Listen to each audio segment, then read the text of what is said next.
अस्सलाम वालेकुम। आज हम लोग फिर से अपना क्लासेस को रिवाइव करेंगे। बीच में कुछ दिन छूट गया था, ठीक है। तो आज से फिर हम लोग एनाटॉमी का फिर से स्टार्ट कर रहे हैं, रीस्टार्ट। हम लोग का ये जो बॉडी मूवमेंट्स वगैरह था, ठीक है, तो ये सब इंट्रोडक्शन टू एनाटॉमी जो था ये सब खत्म हो गया है। अभी आज मैं आप लोगों को कुछ टर्म्स सिखाने जा रही हूँ जो कि क्लिनिकली इम्पॉर्टेंट होता है। सो इसको हम लोग बेसिकली क्लिनिकल एनाटॉमी बोल सकते हैं। और ये टर्म्स जो है आपका प्रैक्टिस में या फिर अगेन आपका स्टडी में, डीप स्टडी जब आप करेंगे, फर्दर स्टडी जब आप करेंगे तो उसमें भी आपको ये सब टर्म्स काम आएंगे, ठीक है। तो the topic is medical terminologies, ठीक है, medical terminologies. Now the suffix. Suffix का क्या मतलब होता है? जो कि एक वर्ड है, ठीक है, एक वर्ड के पीछे अगर वो लग के आता है जिसकी वजह से वो एक नया मीनिंग पाता है, तो दैट इज योर सफिक्स, ठीक है। एक वर्ड है, उसके पीछे कुछ लेटर्स लग के आते हैं जिसकी वजह से उस वर्ड को एक अगेन नया मीनिंग मिलता है, that is your suffix. Now अब मेडिकल टर्म, उसको सफिक्स एक मेडिकल टर्म को कैसे नया मीनिंग दे सकता है। फर्स्ट इज योर आइटिस, ठीक है, ITIS, जैसे यहाँ पर लिखा हुआ इन्फ्लामेशन। आइटिस अगर कहीं पे आया है किसी वर्ड के साथ, कोई एक मेडिकल टर्म है, ठीक है, उसके साथ आपका आइटिस लग के आया है, तो that will make now again a new meaning. और आइटिस का जो मीनिंग लगता है दैट विल बी इन्फ्लामेशन। अब इन्फ्लामेशन क्या होता है कि अगर आपका कोई भी बॉडी ऑर्गन है, ठीक है, और उस ऑर्गन के नाम में आपका आइटिस लग के आया है, उसका मीनिंग है कि उस ऑर्गन में आपको इन्फ्लामेशन है। अब इन्फ्लामेशन क्या है? There are 5 terms to explain inflammation, okay. तो फर्स्ट टर्म इज रेडनेस, ठीक है, कोई एक ऑर्गन है जहाँ पे रेडनेस हुआ है, पूरा लाल हो गया, कंजेशन भी उसको हम लोग बोल सकते हैं या फिर रेडनेस भी उसको बोल सकते हैं। आप उसको इजिली देख सकते हैं कि वो एरिया पूरा रेड कलर का हो गया है, ठीक है, क्योंकि वहाँ पे ब्लड सप्लाई बहुत बढ़ जाती है, दैट्स वाई वो एरिया जो है रेड कलर का दिखता है, okay. Now next is swelling. Swelling का मतलब है उस एरिया में सूजन आता है, दैट मीन्स एक फ्लैट सरफेस जैसा होना चाहिए, वैसा नहीं हो कि उसमें कुछ एलिवेशन आता है, सूजन आ जाता है, वहाँ पे कुछ समझिए कि ज्यादा सप्लाई हो रहा है, ब्लड सप्लाई ज्यादा हो रहा है, ठीक है, तो वहाँ पे और बैक्टीरियाज भी हैं और आपका एंटीबॉडीज भी है, सारा एक जगह आके जमा हो गया है, जिसकी वजह से वो जगह क्या थोड़ा ऊंची दिखती है, थोड़ा ऐसा लगता है फुला हुआ, स्वेलिंग जैसा दिखता है। So that is redness and swelling. Next is your tenderness. Tenderness मतलब कि जब आप उस जगह को आप टच करते हैं तो वो थोड़ा हार्ड फील होता है, थोड़ा खड़ा है, और ऑन टच करने पे पेन फील होता है, ऐसे भी पेन फील होता है, एंड टच करने पे मोर पेन फील होता है, tenderness. Now raised temperature.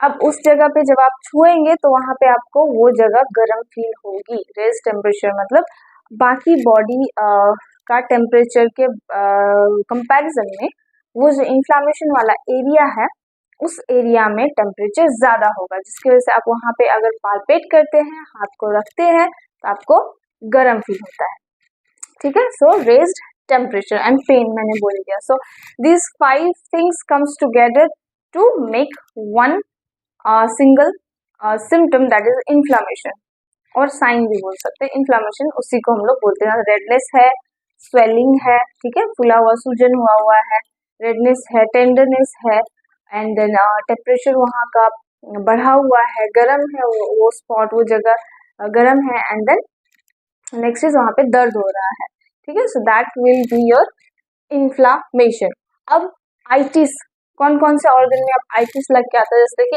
Appendix होता है हम लोगों के पेट में, ठीक है, जो हम लोग का इंटेस्टाइन है, जो लार्ज इंटेस्टाइन का जो स्टार्टिंग पॉइंट होता है, ठीक है, वहां पे हम लोग का थोड़ा सा एक फिंगर लाइक प्रोजेक्शन होता है जिसको हम लोग बोलते हैं अपेंडिक्स, ठीक है।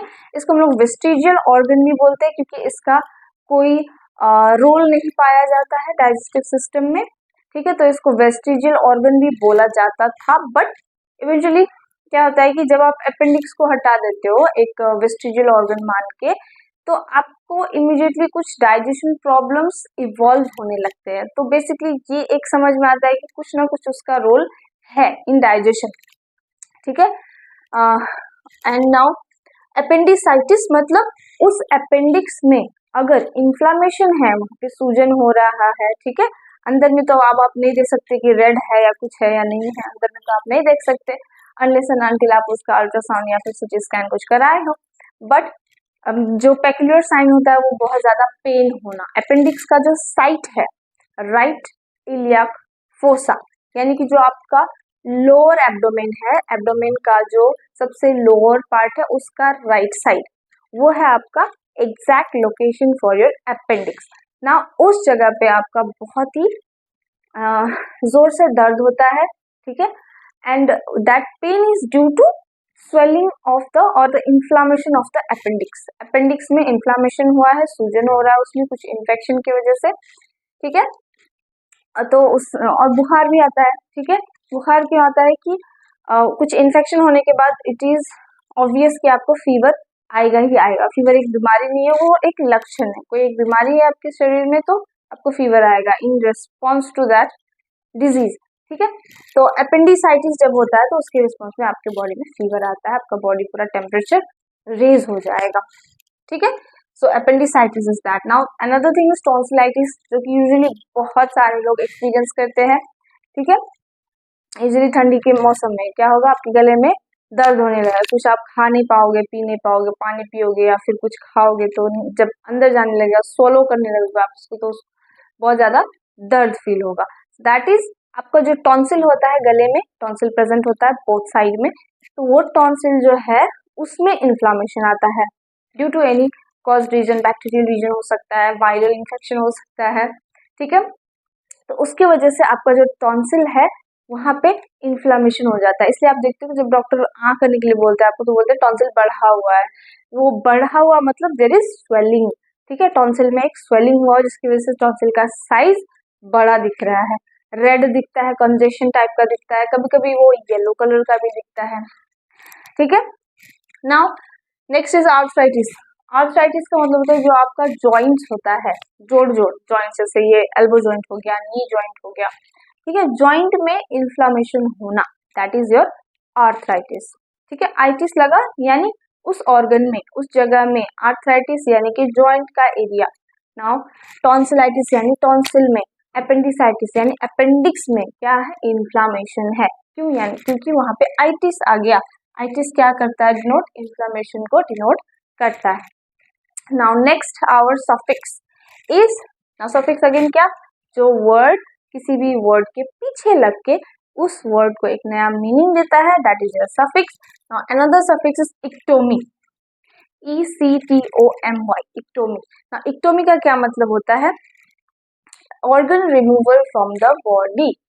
कोई भी एक ऑर्गन या फिर पार्ट ऑफ ऑर्गन आप बॉडी से बाहर निकालते हो by a surgical procedure, then that is known as your ectomy, ठीक है। अब किसी का ऑपरेशन की सर्जरी की है, उसके थ्रू आपने बॉडी का कोई ऑर्गन को या फिर उस ऑर्गन का कुछ पार्ट को आपने काट के बाहर, बॉडी के बाहर निकाल दिया, अब उसको आप फिर से प्लेस नहीं करने वाले हो, then that is your ectomy, ठीक है। जैसे अपेंडेक्टोमी जो सबसे ज्यादा पाया जाता है, क्योंकि अपेंडिसाइटिस जिसको या किसी को एक्यूट अपेंडिसाइटिस होता है, ठीक है। एक्यूट अपेंडिसाइटिस यानी कि उसको अचानक से दर्द उठा है एंड उसको दर्द उठने के within 48 hours you have to take action, otherwise वो वहां पे क्या हो सकता है, पूरा रप्चर होके हेमरेज हो सकता है, ब्लीडिंग, इंटरनल ब्लीडिंग हो सकता है। उसके कारण पेशेंट का जो कंडीशन है वो बहुत ही क्रिटिकल हो सकता है, पेशेंट शॉक में जा सकता है, इवन डेथ भी हो सकता है। तो उसको प्रिवेंट करने के लिए ये जरूरी है कि आप उस इन्फेक्टेड अपेंडिक्स को बाहर निकालें, ठीक है, उसको रिमूव कर दे हमेशा के लिए। So that is your appendectomy. Appendix इधर तो यहाँ तक अपेंडिक्स हो गया, इक्टोमी पीछे इक्टोमी लग के आया, that means now your appendix is removed from your body through surgical procedure. Next is tonsillectomy, same thing with the tonsils also. अगर किसी को बहुत ही लंबे समय से क्रॉनिक टॉन्सिलाइटिस है या फिर उसको बार बार टॉन्सिलाइटिस हो रहा है, तो उसमें क्या होता है, उसका लाइफ साइकिल डिस्टर्ब होने लगता है, ठीक है। तो जिसकी वजह से कभी कभी टॉन्सिल्स को भी आपको रिमूव करना होता है बॉडी से। टॉन्सिल एक बहुत ही जो हम लोग का लिम्फेटिक सिस्टम है उसका एक बहुत ही इम्पोर्टेंट हिस्सा है, क्योंकि वो आपके बॉडी के जो इन्फेक्शंस है, जो बैक्टीरियाज है, उसको फाइट करने में मदद करता है। बट कभी कभी ये ज़्यादा ट्रिगर होने के कारण आपके ही बॉडी को फंक्शन करने में डिस्टर्ब कर सकता है, तो उसको निकालने की ज़रूरत पड़ती है। नाउ अब टॉन्सिल को आप निकाले, बॉडी से रिमूव किए surgically, that is your tonsillectomy. Gastrectomy, आपका जो पेट है, थैला है, पेट का थैला, ठीक है, एक फूड पाइप होती है, उसके बाद पेट का आपका थैला आता है जिसमें एसिड बनता है और बहुत सारे एंजाइम्स होते हैं जो ये खाना को डाइजेस्ट करता है, ठीक है, मेटाबॉलिज्म होता है वहाँ पे। एक बड़े मॉलिक्यूल को छोटा मॉलिक्यूल में क्या किया जाता है, टुकड़ा किया जाता है, ठीक है। तो इवेंचुअली वो गैस्ट्रिक में या फिर स्टमक में या फिर आप बोले बैग, एक थैला है पेट में जो, उसको अगर आप निकाल दे बॉडी से काट के तो उसको बोलेंगे गैस्ट्रेक्टोमी। गैस्ट्रिक यानी स्टमक, ठीक है, यानी कि जो पेट का हम लोग का थैला है जिसमें खाना सबसे पहले आके जमा होता है और डाइजेशन मेन जो प्रोसेस है वहीं से आपका शुरू होता है, ठीक है।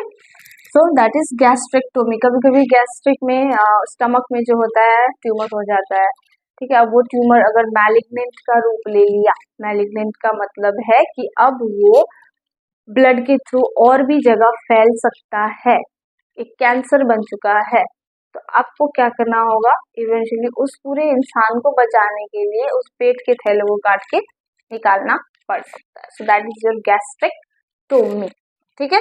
Nephrectomy, so nephrectomy refers to the removal of kidney, ठीक है। किडनी को बोथ दोनों किडनीज को तो निकाल नहीं सकते ना, तो एक किडनी कम से कम निकाला जाता है, कभी किसी को डोनेट करने के लिए हो या फिर किसी का एक किडनी पूरा डैमेज हो गया है, वो सही से काम नहीं कर रहा है, तो अगेन वो बॉडी को क्या करेगा, हार्म करना स्टार्ट कर देगा, तो उसको आपको निकालना पड़ेगा, दैट इज नेफ्रेक्टोमी। जहाँ पे बात आती है नेफ्रॉन्स की, तो हम लोग रिफर करेंगे किडनी को, ठीक है, nephrons relate to kidney. Now so nephrectomy, ectomy लग के आया उसमें, यानी आप किडनी को कट करके बाहर निकाल रहे हो, रिमूव कर रहे हो बॉडी